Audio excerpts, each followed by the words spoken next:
জাঁকিয়ে শীত পড়েছে রাজধানীতে। সেই সঙ্গে শৈত্যপ্রবাহ এবং ঘন কুয়াশা যেন আরও ইন্ধন দিচ্ছে। তবে এখানেই শেষ নয়। মৌসুম ভবনের পূর্বাভাস অনুযায়ী বৃষ্টিরও সম্ভাবনা রয়েছে। জারি হয়েছে হলুদ সতর্কতা। এমতাবস্থায় দিল্লির সরকারি বেসরকারি স্কুল পড়ুয়াদের শীতকালীন ছুটির মেয়াদ আরও কয়েকদিন বাড়ানো হলো।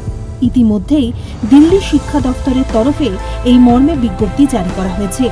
আবহাওয়া দফতরের তরফে এও জানানো হয়েছে যে পাঞ্জাব, হরিয়ানা, চণ্ডীগড়, দিল্লি এবং রাজস্থানে ঠান্ডা আরও বাড়তে পারে।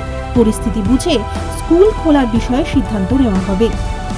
একদিকে ঠান্ডায় জমে কাবু রাজধানী দিল্লি, অন্যদিকে পশ্চিমবঙ্গ থেকে যেন এক প্রকার মুখ ফিরিয়ে নিয়েছে কনকনে শীত।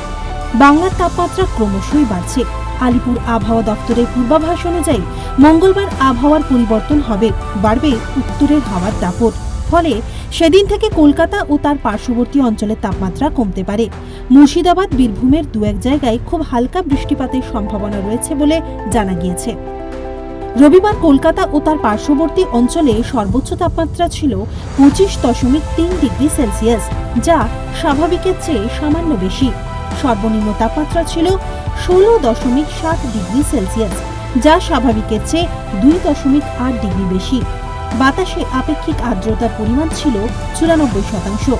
আজ সোমবার সর্বোচ্চ তাপমাত্রা 25 ডিগ্রি সেলসিয়াস এবং সর্বনিম্ন তাপমাত্রা 17 ডিগ্রি সেলসিয়াসের আশেপাশে থাকার কথা। Bureau report, West Bengal live.